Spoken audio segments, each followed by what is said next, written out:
Kevin Nash says that Mercedes Moné is phoning it in. NXT history made by Stephanie Baker. And Paige teasing a shocking WWE comeback. Plus, WrestleMania 41 hottest triple threat just made official. Buckle up.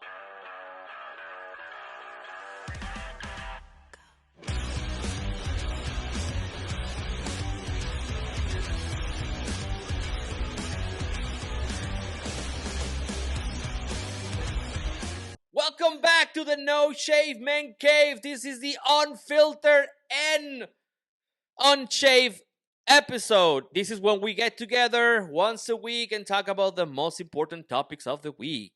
Did I say week twice? Yeah, who cares? Anyways, this week, well, this is wrestling, so a lot of things happened this week. We got a lot to talk about, but first, I would like to introduce myself. My name is Tony Allen. I am El Editor. And with me are the three gentlemen that don't shave for some reason. And one guy that, we will talk about you. You're a special case here. Right. Anyways, first of all, we have Elijah. Go ahead, man. Introduce yourself. Good afternoon. Welcome to the cave. Super jacked and excited to be back here in the cave. Let's go. All right, Jay Tilly. Go ahead, man. Hey, yeah, I am always unshaved.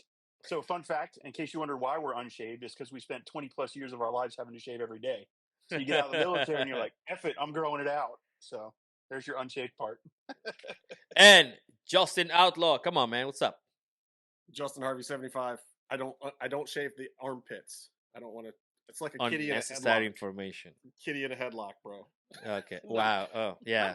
I'm trying, man. I couldn't even connect this for like 20 years of my life. What I mean, I'm happy to be in the cave. I'm in a different cave, by the way. I'm on the road because I'm going to go see some AEW tonight. It was close to where I live. Oh, that's great. That's great Let's stuff. do this.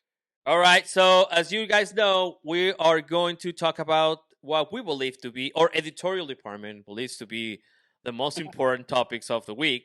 Psych. But first, before we get to that, we have to decide who goes first. And for that, can we have the sound effect that you did the last week, Elijah, please, so that we can choose? What was that? Yeah, Elijah did the beep, boop, boop, boop. There you go. Beep, boop, boop, beep, boop, boop, beep, beep. Oh, thank you. So the order is going to be Jay Tilly, Elijah.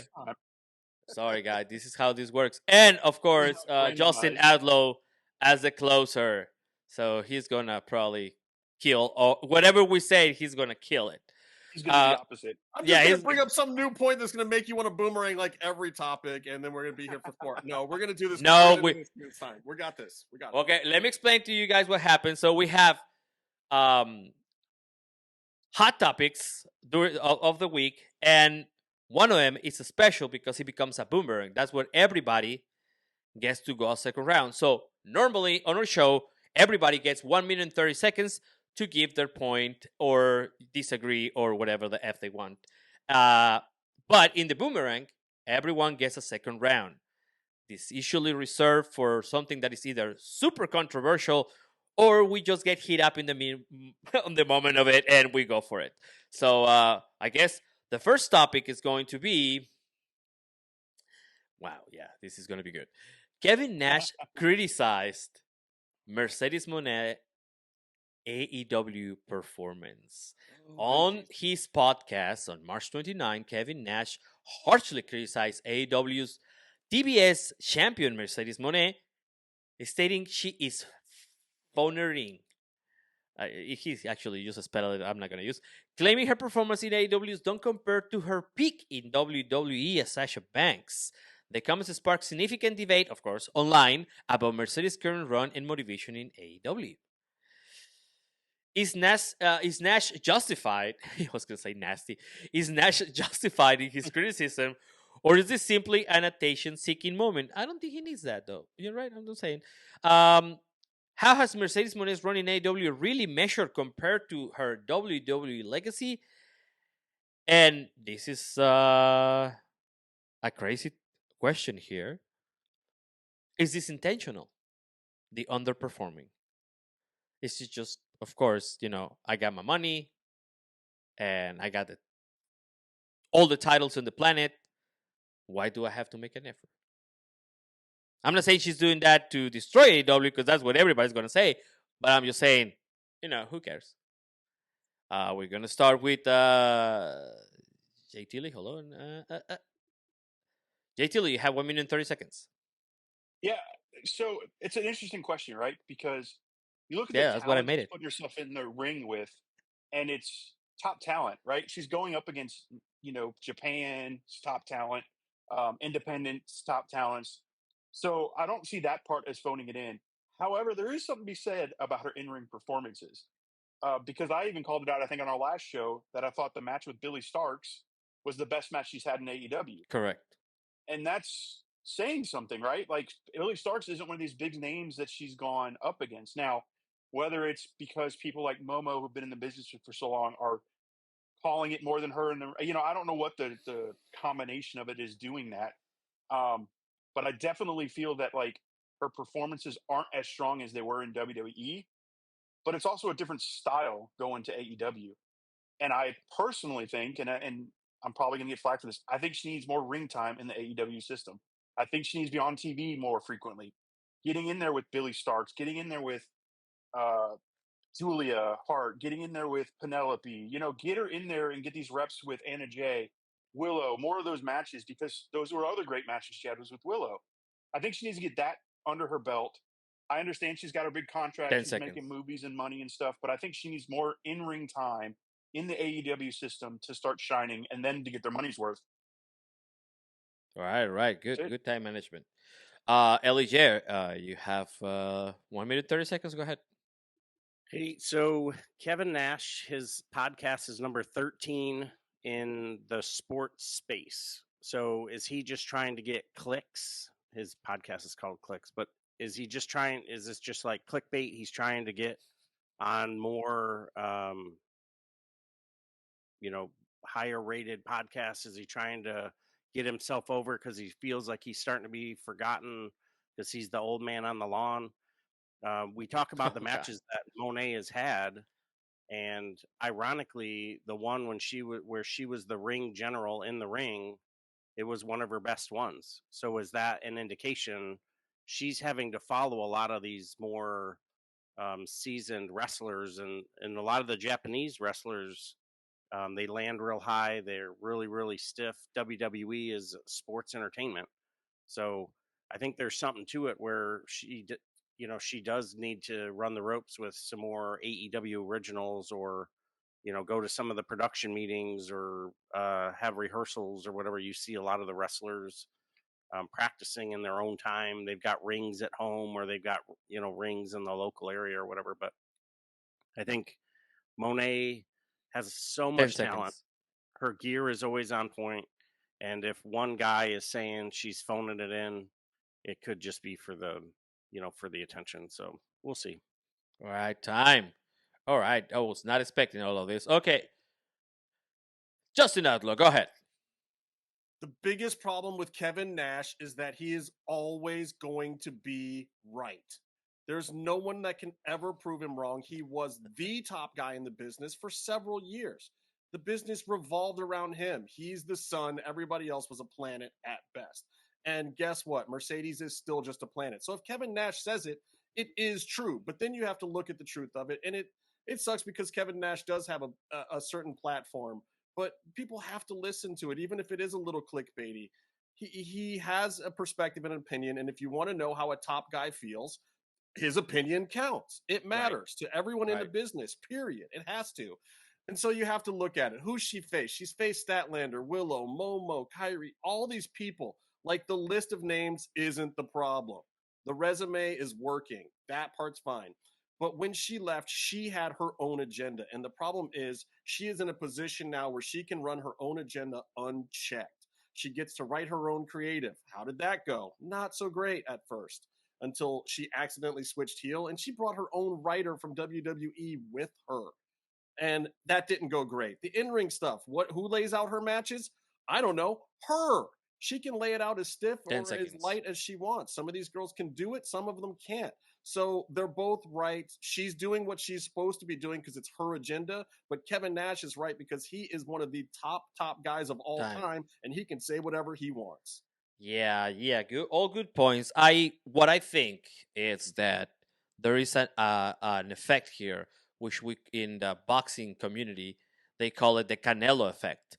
It's just you get to that point where you can choose everything, opponents, venues, time in the ring, etc. So it starts to become um, annoying to everyone else, I guess. But if you're able to set up your own conditions the whole time, Right. fuck yeah, power to you. I don't care. Here's Yeah. there's the one thing I do want to add. Go ahead. She doesn't suck. No, Everyone no. who thinks that Mercedes not at all. sucks is so wrong. Her situation allows her to not have to excel like she had to in the past. Yes. I think we all probably agree with that. But Yes. anyone who's out there really thinking and believing that Mercedes sucks, no. We as fans all just have to figure out how to give her a kick in the pants to get her back to being the Sasha or Mercedes that we all know and love. Right. Because she's not that right now. No. She's not, but she is, yeah, top of the line, the best on the top. Yes. Yeah. She's a race engine. She just needs to but show she us needs that.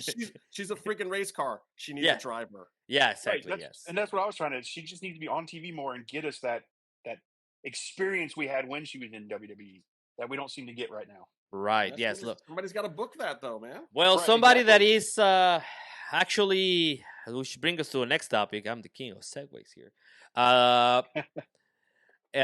Somebody that is on top of her game and it's everywhere. It's our next topic. Stephanie Vaquer defended 2 NXT titles in one night. A little bit of background here. On March 25th, Stephanie Vaquer successfully defended both the NXT Women's Championship and the NXT Women's North American Championship on the same night. The post-match showed Jordan Grace making her safe from an attack that she was getting ganked up. Questions are: is Stephanie Vaquer now the face of women's wrestling in NXT following these back-to-back defenses? Does these 2 title defenses indicate WWE's confidence in Vaquer as their next big star, or is she already like the big star right now? What will be Jordan Grace's place in WWE?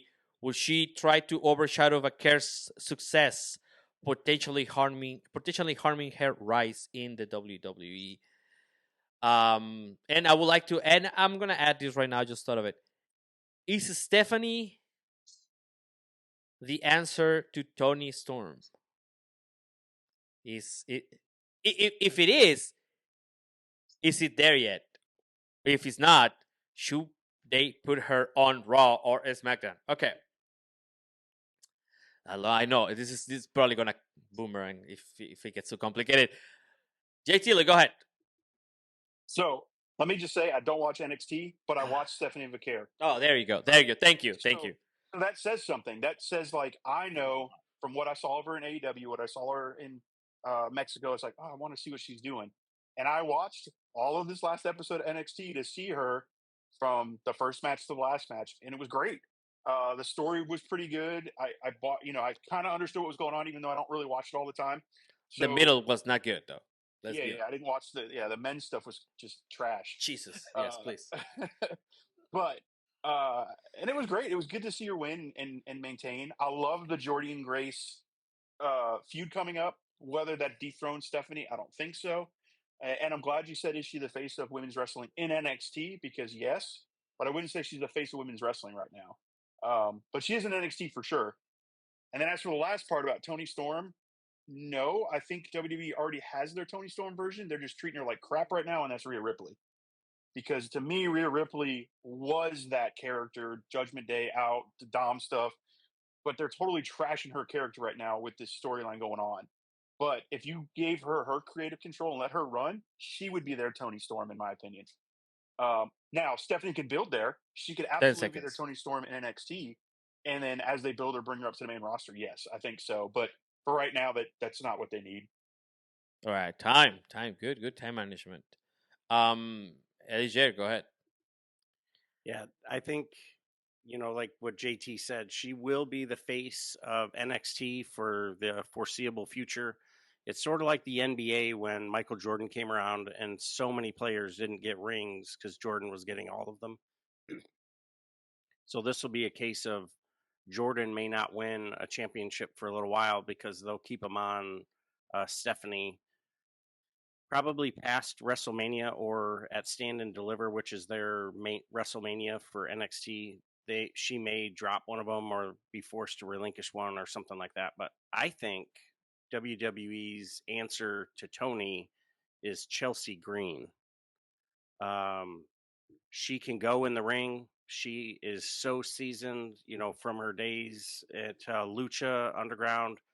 Her husband being the indie god, Matt Cardona, and he could pump her head full of just crazy ideas that she could mimic the sort of the outlandishness of Tony Storm. So, I think Stephanie will be in NXT for a little while. I don't know what's going on with Julia, whether it's a visa issue or an injury issue, but it's good to see her 10 getting her seconds. shine.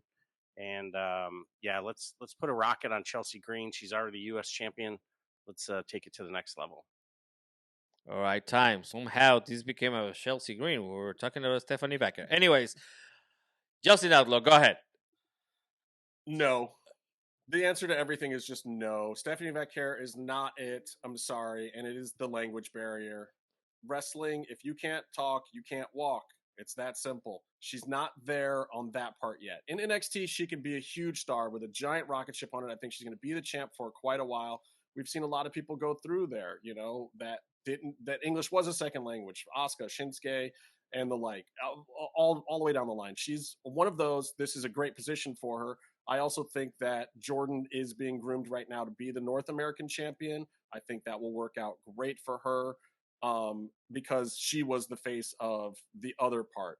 And I think that the answer to Chelsea Green is Chelsea Green. And the answer to Tony Storm is actually Harley Cameron. And that already exists within AEW. I think she's the next Tony Storm because I think they're going to make her that.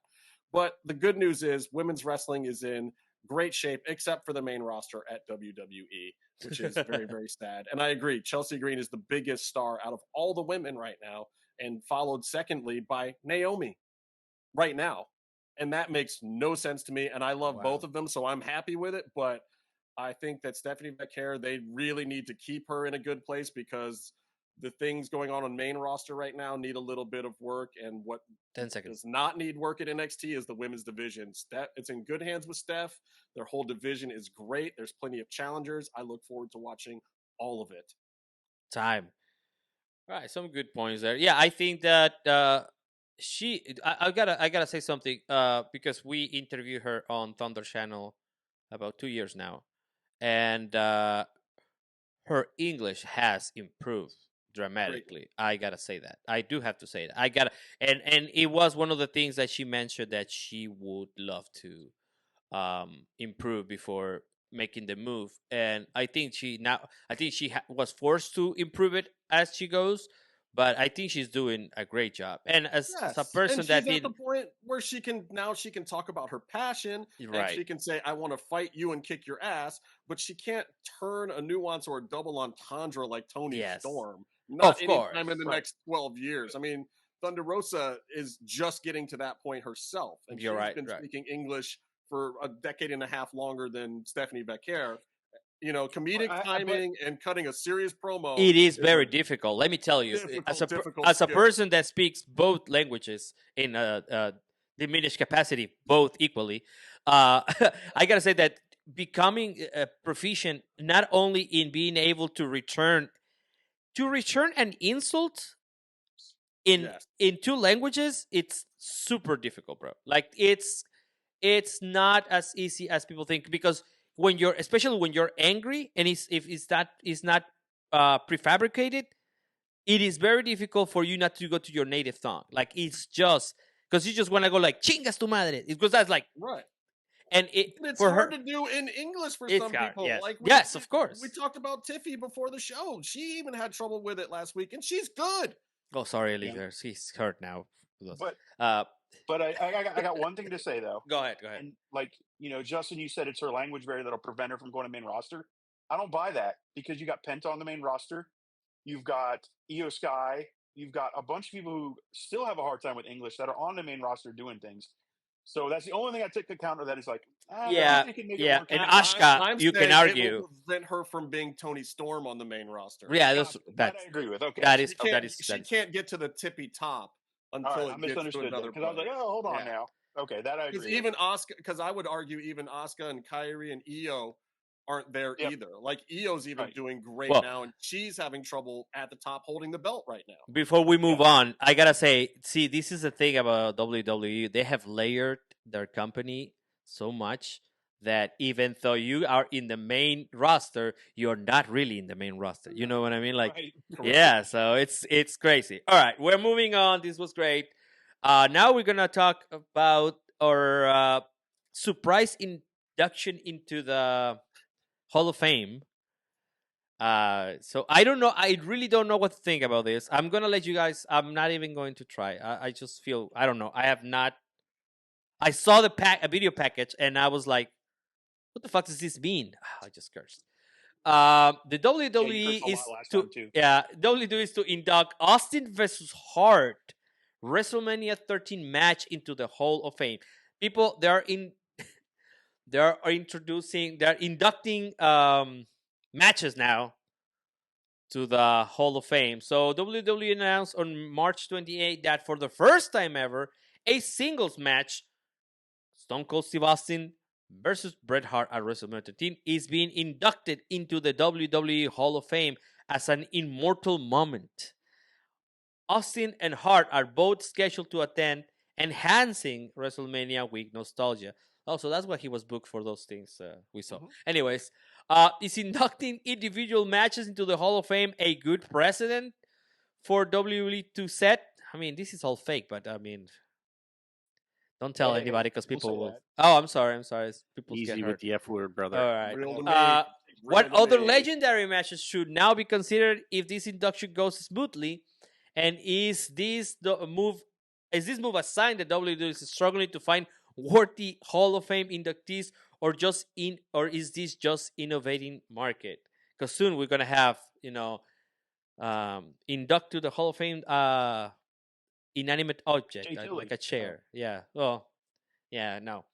All right, guys. You have 1 minute and 30 seconds. Go ahead, Jay Tilly. Go first. I struggle with this one because I don't care. Like, yes, the match was a good match. There are plenty of matches they could have, but they're opening themselves up to a lot of criticism because I'm sorry, The Rock and Hogan was an iconic match. But are you going to put Hogan back in there again after all the stuff he's been through, right? So I think Stone Cold and Bret Hart is a safe pick because neither Yes, one of it them is. are usually politically charged. I mean, there's stuff there, but it's just an odd first pick, other than the fact that they both agreed to be at WrestleMania that weekend, because why not some of the stuff between Bret and Shawn? Because that was iconic and there was a lot of stuff to it, and that changed the landscape of the line between, kayfabe and non-kayfabe when it came to wrestling. To me, that was more iconic. The Bret Hart screw job and spitting on McMahon and then blowing it all up that McMahon was the owner. And like all that to me growing up was like, holy crap, that was iconic. The Ultimate Warrior Hogan matches, the Hogan Andre Giant, there's so many iconic moments that they're opening us up to a flood of stuff they can add to this. So it depends on the criteria. Like, what are they saying? Just, hey, that was a cool match moment, or that was a match that he bled a lot, and you got that iconic picture. It's just 10 seconds.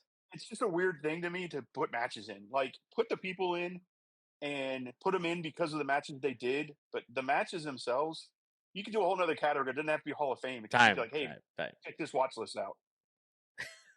Yeah, that's what I'm saying. Now we're gonna induct this chair because it was the first chair used in a chair match. Whoa, they can introduce the table ladders and chairs from the table ladders and chairs. Right. So that, I guess they got stuck somewhere, right? They keep them somewhere. So I don't know. Elijah, go ahead. You have 1 minute and 30 seconds. So we talk about actual Hall of Fames in Canton and Right. There's some cleats, there's balls, there's pieces of turf, there's all the things, right? Oh, well, they're significant because of blank. Moments in professional wrestling, the suspended belief that makes people buy in. This match was absolutely one of them. I totally agree that you're going to open yourself up to, well, why isn't the Hogan Andre Slam in there? Why Yes, isn't, that's what the first thing I you know, thought. Yes. why isn't the main event of WrestleMania 1, or why isn't WrestleMania 1 period in the Hall of Fame? Because without WrestleMania 1, obviously you wouldn't be having WrestleMania 41. There'd be no WWE, and we'd be watching, Lord only knows what we'd be watching without professional wrestling. But I think the significance of that match in wrestling in time made both of those characters, the Hitman and Stone Cold, and really helped sort of elevate both of them. So it's a matter of time before we have, Bret Hart or the Undertaker and Shawn Michaels will be in there. Like JT said, 10 you'll have seconds. the iconic, Rock and Hogan face to face, and then of course my favorite match, the triple Time. ladder match. So boom, let's go. All right. Justin Outlaw, go ahead. 1 minute and 30. All right, let me explain it to you. It's fine. This is Oh, God. 100%. It's true though. Let me. Yep. I'll unpack the whole thing for you, and it'll all make sense, and then you can decide how much you hate it. But this is TKO doing this, guys. UFC has been doing this for quite a while, and it works in the UFC. You want to know why? Because they started with Forrest Griffin versus Stephen Bonner when they started inducting matches. They had one that really changed their whole industry, and it's been great. This is how guys like Pete Williams and Mark Coleman got in, how Matt Hughes got into their Hall of Fame, Diego Sanchez versus Clay Guida, John Jones versus Alexander Gustafsson, Robbie Lawler versus Rory McDonald, which is just a bloodbath, but those guys on their own were not going to be just Hall of Famers. So the point of doing it in UFC was it allowed these great fighters and these great moments and these things that people cared about to be inducted, to be a part of it, to bring some more people onto stage, to get more names in there. WWE, however, may have missed in the fact that they did this because they could get Bret and Stone Cold. So if they start using this as a way to get some other people in that are exciting, you get your Bob Hollies in there or Ken Anderson or whatever, whoever the heck it is that you get in there, because of the match clause instead, it's 10 the same seconds. way they've been getting in factions and things like that by inducting whole factions. It is a marketing ploy. It has worked for the UFC. With the WWE, we're going to have to give it 5 years before Time. we really have an answer. Yeah. Yeah. Those. If Agreed. they weren't to induct a moment from WWE's history, I think that Mae Young gives birth to a hand would have been the most. That would have been the first one. I mean, if we're talking about like things that shocked me, I was like, "What the hell was it?" I was not even paying attention when that thing happened. That completely drew my attention back to wrestling because this was 2000, right? I mean, to me, if you're gonna do this, their problem is the pivotal thing that changed their whole industry was WrestleMania 3 Andre Hogan. Yes. Why? Well, you cannot do it because The Forrest Griffin Hogan is. Stephen Bonner fight was that for UFC. Yep. The ratings quadrupled literally within Yeah. that year right after that. That reality show and that finale changed their entire industry. It made it an obvious first choice. The problem with WWE is not the idea of doing this, it's that Yep. they don't have a good obvious first choice that bumps the rating for this year. So they Yeah. picked Bret and Stone Cold, two superstars, in And a good moment, but it's not a defining moment for the company like UFC's was. It's a weak moment. I well, mean, it's and out the of the best possible. Go ahead. the other big thing and difference is I'm sorry for those that are maybe going to hear this first time. WWE is scripted. UFC is not. So Yeah. Is it? technically, if they Ish. wanted to do Hall of Fame stuff, they could script something right now this week to go, that's going to be our next Hall of Fame match. So that's a little different in my opinion too. Like if we're just doing moments, then yes. Like, but you can't really the UFC one. that Forrest Griffin Bonner match was amazing, and I don't think I I mean- even went into it expecting what it was. I think Undertaker Shawn would have been a better call Yeah, than probably. this match. And also, is it going to all have to be WrestleMania matches? There's been great Right. matches that weren't. That's what I'm WrestleMania. saying. Mae Young Yeah. I gives don't know. birth to a hand. That's what I'm talking about. You know. Yeah, UFC also Triple H had has sex with a corpse. Like has less matches to choose from that are marquee Mankind pouring matches. pee on Vince Well, McMahon in the if hospital. we like, if we really want to pinpoint a moment in history that like cemented WWE, it's them buying WCW and just being by themselves for the next 20 years. So here's one for you that'll shock everybody: AEW becoming a thing. Jumpstarted improve their WWE. program. I mean, Biggest match in WWE history was AEW kicking their ass on their first. all night. right. I think we stayed on this topic for way too long now. Of course. So the Mae Young hand thing. If you go back and watch it in the background, is it Jerry Briscoe? Very. He throws up. That was my favorite part of the whole thing. I think my favorite part is that Mark Henry is not keeping it together. He's just bails on the whole thing. It's just like, I'm just gonna He start starts laughing barking. right now. I don't care. Yep. All right. So we had a kind of conflicting reports, I guess, because Saraya has hinted a possible WWE comeback after confirming that she is out of a contract with AEW, which at one point it was refuted. We'll figure it out. On March 28th, Saraya, formerly known as Paige in WWE, confirmed her departure from AEW and hinted at a WWE return, stating never say never about resurrecting her Paige character, sparking significant fan speculation. Will Saraya returning to WWE as Paige be beneficial for her career at this stage? Whatever she will be doing. Does WWE actually need Paige back given the current state of the women's division? Actually, I don't know. My mind is changing now after what we just spoke earlier. And could Paige return overshadow your younger talent currently building momentum in WWE? Go ahead, guys. You have 1 minute 30 seconds. JT, go ahead. Yeah, I mean, she could hold on. My dog's there. You go. My dog was squeaky toy. Yeah. Yeah, I saw her pick it up. I'm like, damn it. All right, I'm gonna give you your time back. Go ahead. Go ahead. Her returning, yeah, it'll be good for her. I mean, why not? Out of all of it, like she didn't get she didn't ask for a release. She didn't get cut. It was a natural ending of her contract. I will say in an interview that she gave, she wasn't nasty about AEW. She didn't down talk them. It was just very much like, hey, and I thought it was very honest. I don't fit in there. You know, I don't fit in with what they're doing, with the way they're putting on their matches and shows. And she's right; she didn't quite fit in with the style of matches that they do and what the women in the backstage, their promos and stuff. So I think it's fine. I think she's gonna. She probably will end up back in WWE because why would WWE not sign everybody? They're signing everybody they can right now anyway. Might as well sign her. Let her run as a. Hold on.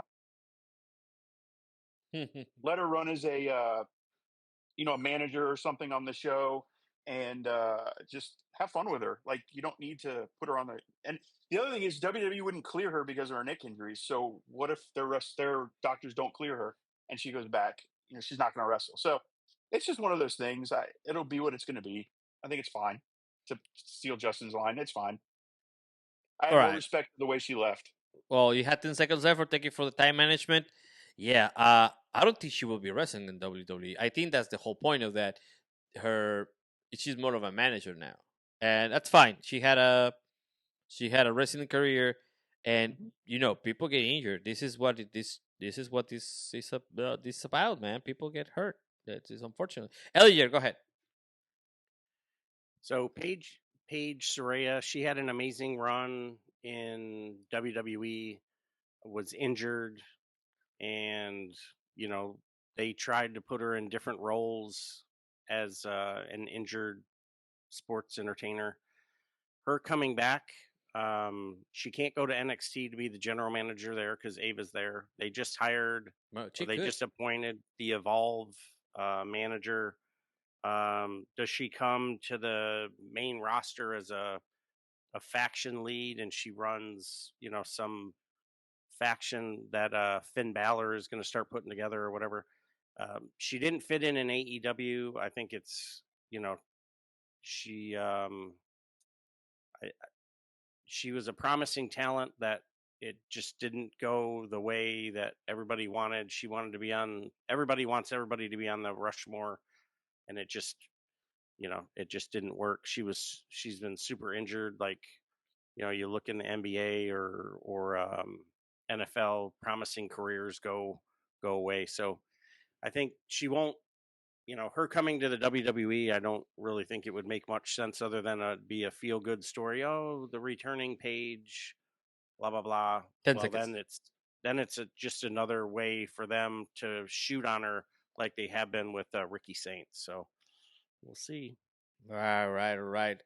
Well, so you're saying that she's the Derrick Rose of wrestling, basically. All right. Justin Outlaw, go ahead. She can't go. She said it herself on Busted Open after she made the announcement on her own podcast. She basically admitted she can't go. So AEW is clearly not the place. That's the go-go company. However, Yeah.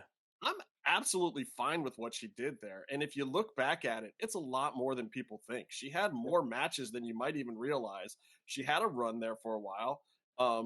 She got taken off guard a little bit right at the beginning. The first promo she wasn't really ready for. She said it herself. So it went a little awry, but then she made some corrections and the promo stuff got decent. She wasn't really ready in the ring ever, so they put her in a lot of tags. They protected her, which is fine. Bigger names that are worse wrestlers have done great things by just hot tagging in, popping the crowd a little bit with a name, marquee name value. She finished her story bigger than Cody to a certain extent in front of 70,000 people. She won a belt after being on the shelf. 80, That was 81, all 81. that was all she was there to do. She was just there to finish her story, to prove she could come back.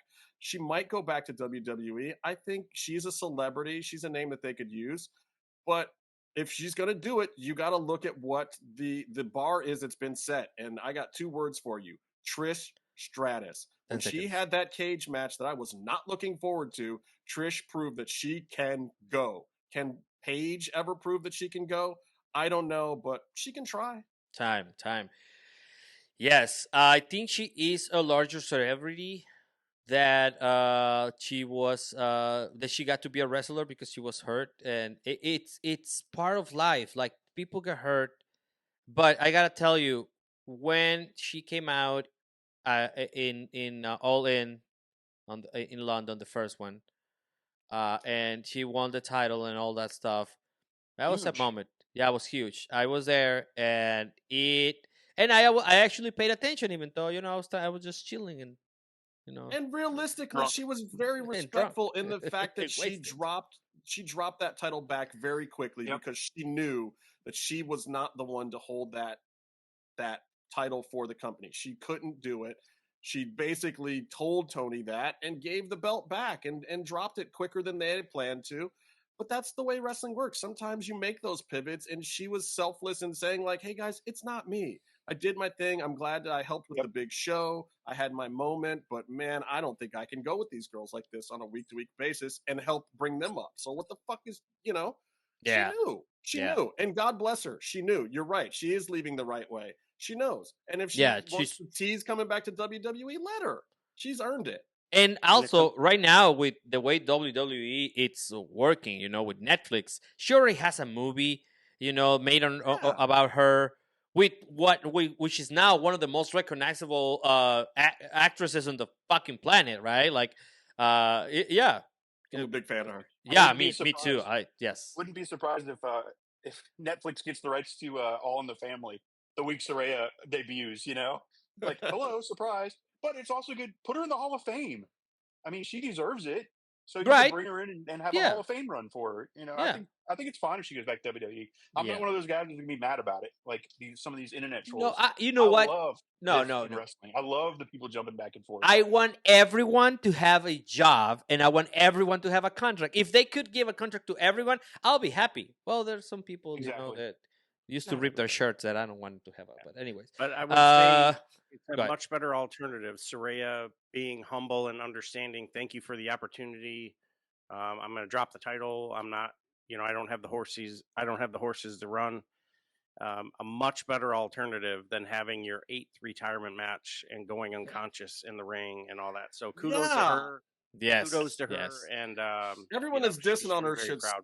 should stop, man. We Yes. need more, Yeah, more I saw a wrestlers lot to of do it that. this way. She took a backseat. She did some faction work. She tried to Yep. get the girls over as best as she could, and where she wasn't capable of doing, she stepped the fuck back. Like, please, Yeah, can they exactly. all do this? Pretty, please. Yes. All right. Great. Thank great. you, Soraya. Thank you, Soraya. Thank you, Yes, Soraya. you're right. Yes. We're gonna tag you in this video. Yes. Thank you. Thank you. Now, okay, we're gonna go to the final topic. I don't care. To quote somebody that came out. Anyways, Roman Reigns, CM Punk, and Seth Rollins sign a WrestleMania 41st, WrestleMania 41 contract. Since they stopped using the Roman numerals, I don't know what he says anymore. Anyways, so CM Punk, Seth Rollins, and Roman Reigns sign a contract. I cannot watch SmackDown. I'm right there with you, brother. I have a job, and then I have friends on Fridays. Please. Anyways, They ruined it by making it 3 hours. and then it's 3 hours. Why? Who? Oh my God! Please. Anyways, I'll tell you why if you want to know. But that's well, yeah, you can get your turn when. What does this mean? What is this clause? The contract clause? Does it make sense? What is this? Again, it's the same thing we talk about for the past 3 weeks, that they build us our shitty AF, and I didn't say as fuck, but I say shitty anyways. I don't know. Is this good? Is this a good storyline? Now they're gonna be the main event of either night. That's what it means, right? So is this good? Are we getting drawn into this WrestleMania? Is this supposed to be the main story? Isn't Cena and the other guy, Cena and Cody's story better? I don't know, guys. Is this because it's too big to fail? Is this what it is? Is this? Is we just gonna throw stuff and see if it lands? Are they experimenting with the main event of WrestleMania live on TV every fucking weekend? Please give me some insight. I don't care. I don't watch this shit. Please help me. JT Lee, go ahead. So Justin's got the "it's all gonna be fine." I've got the "I don't care" because I don't like. I said what I said last week, and I. But I want to care. I want to care. I do, and I think again, I got a lot of heat online. You can go look at our shorts and some of the comments. Yeah, they screwed themselves by putting Jey Uso over in the Royal Rumble. They should have had fucking Punk win it. Then you could have had Punk and whoever the fuck they wanted to give the title to between then. This triple threat is probably going to be an okay match. I wouldn't say it's going to be a history-making moment that'll go into WWE Hall of Fame. Anything could go in now, brother. It's a way to get 3 people in the main event that you have to get into the main event, and realizing, oh shit, he is not going to carry a main event. We're going to have him open the show and win. All the fans will be pissed off about it, but we're going to close with Roman Reigns and CM Punk and Seth Rollins, and probably CM Punk going over. Yeah, I don't care. Like, I'm with you. I have a hard time getting through SmackDown. It's just a drag for me. Even when I try to watch it on fast forward, yeah. And I agree. To me, Cody and Cena is a much bigger storyline, and I do believe that's 10 seconds. That's when you're going to close. That's where you're going to close WrestleMania out on. It's those two. I hold hard to believe this will be night 1. That'll be night 2. And it's a hot take for you. The build up to Dynamite has been better than build up to WrestleMania. Yeah. Good points. Whatever it is. Yeah. All right. Yes, that is actually true. Elijah, go ahead. I feel like I'm outnumbered here. Oh, so I'm sorry, bro. My WWE brain. He's looking at me. And the F word. This all plays in. It all makes sense. There's all these things that tie everything together. CM Punk and the Heyman connection. You have Rollins and Reigns are going to be sort of a 2-on-1 situation. Then that'll implode. then the favor will come in. It won't be Brock Lesnar. I know that right now. But I think this is a really good story. CM Punk getting his main event is a really good story. Just the interweaving threads throughout the company, being able to get through an hour of wrestling super easy. 2 hours of sports entertainment, not a hard venture, not a big stretch. 3 hours of sports entertaining and or wrestling, not on a pay-per-view level, situation. You got to dig deep, make it hurt. But when you have to do that twice a week on Monday and on Friday, meanwhile, you've got a 10 life, seconds. you've got all the things. This is going to go down as a really good match, and Punk will finish his story and win the title Monday after WrestleMania. Boom. Time. Okay. I like that. All right, I like Justin. CM Punk beating him in Bring it the title. home. I like that. All right. So here's the thing. I absolutely love it. I'll get to that in a second. SmackDown should not be 3 hours unless Ron the Truth Killings is somewhere in the middle of it. That's the only way Raw survived being a 3-hour show. I need either more Chelsea, one of these national treasure characters. I need Chelsea and Ron to be in a team together. I need something in the middle there, guys, because it's a stretch. But I put all that aside. I got to this final segment and I love it. I love it because it is doing what it is supposed to do. It is giving me enough storyline to base what I want to see happen, because wrestling doesn't work unless the viewers are starting to choose a side or wanting to see certain outcomes. I'm starting to want to see certain outcomes. And I'm still left with a question. I really want to know what this thing is that CM is still holding. The way that Heyman played it, the way he kissed him on the head, all of that stuff. I love that moment. I did not care about this match at all before last night. I actually care a little bit about it now, so I have to say that I love it. I think they did their job. They actually moved the ball forward. I think it actually did sell some tickets because people love these three guys, and I've seen a lot of fans reacting, and it's bringing people in that were not in on this 10 WrestleMania. seconds. It might not be you guys, it might not be us, but it is bringing in a lot of eyeballs. So I have to say that segment did its job, and thank God, because Cody and Cena were holding it down by themselves. Time. I gotta say, for this match to mean anything to me, it has to be like that match they did. Was it Jericho, Stone Cold, and Triple H for like the unification of the like when there was the undisputed title? I think it has to be some level of that, like Cage and all that stuff. Yeah, I mean that's the problem. We don't there's no belt. This match isn't for anything that we know about. Right. This is just bragging rights about where this came from. I don't know. get it. They're trying Unless to the make favor is number one contender, which would lead right into what Ellie Jair said about a title shot on the Monday after, which I think is a good idea.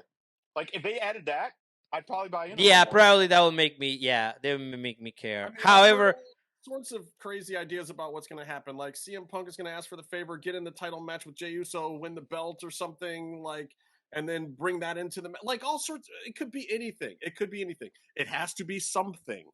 yes, right. There has to be. Now there's no stakes in this There's match. no stakes. Yeah, And I think that's my biggest problem is there's no stakes in it right now. There's no stakes. And I concede to you, it has brought people in. Like there are people that love this and want to see it, and I'm not gonna lie, I'm gonna watch it too. But yeah, I'm with you. I need stakes. I need something to make this worth watching, other than just. And to my point, don't like each other. To my point that and to actually include Jay Tilly's point, it does not make me want to watch SmackDown because I can get told I can get told what happened. That's fine. But like if we look back at what happened with the women's match on Wednesday, you needed to see that. You need to go back and see it. You need to go back and see it. Up on my Fire Road Dog campaign, then, right? Because he's the head writer. I want everybody to have a job, but I need to pin it. I know I got to pinpoint it on somebody. So you got to take somebody down. Okay. But I'm telling you, I'm sorry, Road Dog, Jesse James, it's you, man.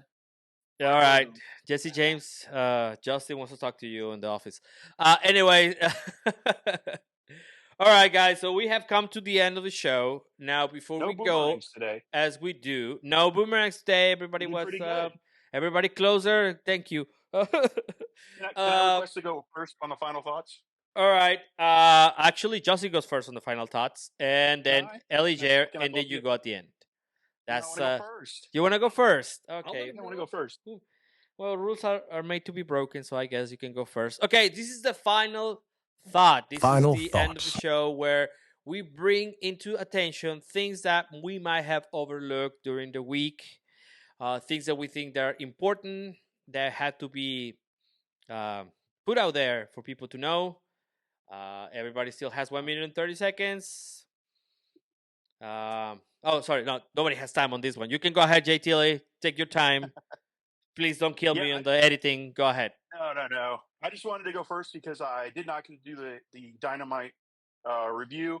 For those of you who know, I don't know, or maybe you do, I don't know. I suffer from migraines, had a really bad one, was down and out. But I just wanted to shout out Dynamite. Like, before I, let you guys talk, because I'm sure some that'll come out. What an amazing show. And the reason I wanted to do this, I had actually got tweeted and asked questions about what I thought. I thought it was great. I thought it was one of the top 10 Dynamites I've seen in a long time. Very much drive the story forward. And I thought every aspect of that show, even the Jericho stuff that usually is the part where I go, oh, time to go to the bathroom. I actually was like, he's actually earning a little bit of me wanting to see him on a pay-per-view match instead of on the opening card. So I just wanted to give that shout out, and I really enjoyed it. My final rating was about 4 beards on that. I thought it was a great show. And just shout out to everybody. Justin gave And it then the 5, by the way. 5. All right. Yeah.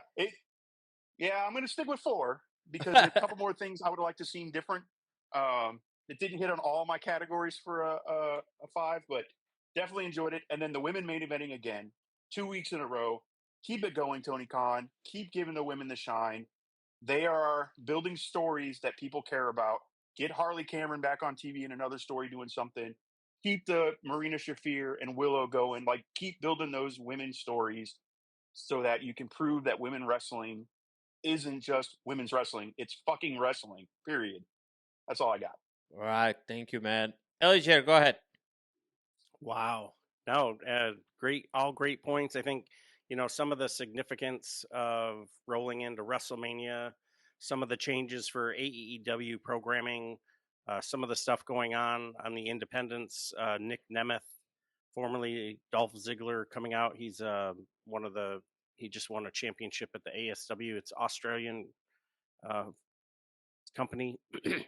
But I think, what did we see this week in professional wrestling? We saw AEW step it up, and they're almost 3 months away from their big show, and they're already picking up momentum. We're 21 days away from WrestleMania, and we think, I'm doing air quotes here, we think we know what the main event of night 1 and night 2 is. We think we know what matches are going to open. And like Tony said, is it just too big to fail because it's WrestleMania? It's the Super Bowl. It doesn't matter what teams are in the Super Bowl. You just want to go to say you went to the Super Bowl. So I think there's a lot that has to get done between now and then. Super excited to see Ray Phoenix back out in the ring, and hopefully he's happy and healthy in a WWE system. And shout out to the entire all of women's wrestling. They really stepped it up this week between NXT, AEW, just freaking awesome. So cool. All Good right. week all in all. All right. Thank you, Elijah. Justin Outlaw, go ahead. This business needs more smart veterans. The veterans in the business, and it's a new breed now, so I don't think people look at them like veterans. Nick Nemeth, like you just talked about, is a veteran. The stuff that he did over at TNA and how he put over some of this younger generation, and the fact that Joe Hendry was elevated by Nick Nemeth is brilliant. The stuff that Thunder Rosa did for Megan Bayne to get her to that tag match that they were just in, and she did it as a veteran, and that stuff is great. We need more of that. what Randy Orton did last night on SmackDown. I think we kind of didn't really talk too much about it because overall the show is a little bit dull. But Randy Orton and how he's stepping up his game to put over the other guys.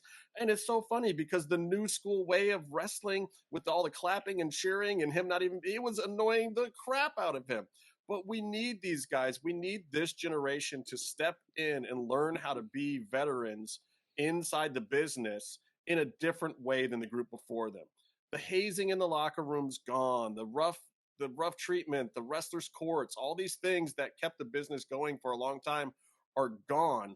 But at the same time, we need to find ways for the younger generation in wrestling to respect these older generations, these guys that are like Jerry Lynn over at AEW in the back. He's one of my favorite wrestlers of all time. And I can only hope that the kids back there are listening to a guy like that, because we know that Tully Blanchard didn't get listened to. We know that Regal didn't get listened to.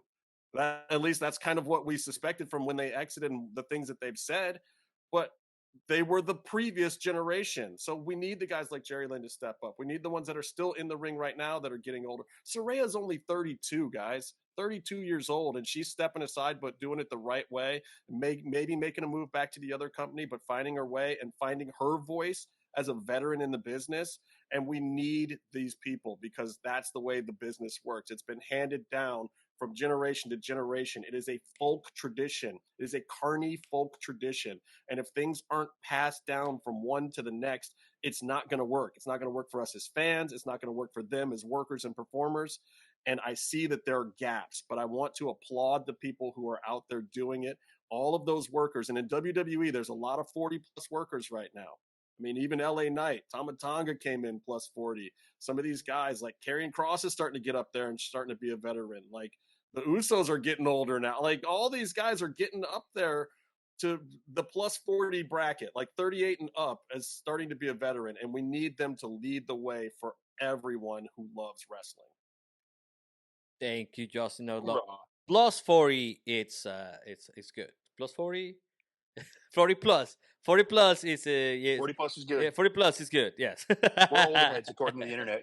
Yes. Some of us are in that next bracket. We won't even talk about that. Yeah. Well, yeah. You old people. Yeah. Anyways. All right. Well, thank you everyone for watching this show. We have come to the end of it. I think we had like a really healthy, good discussion of really important topics of the week. Everyone, please give your socials, the socials of the channel. Go ahead, Elijah.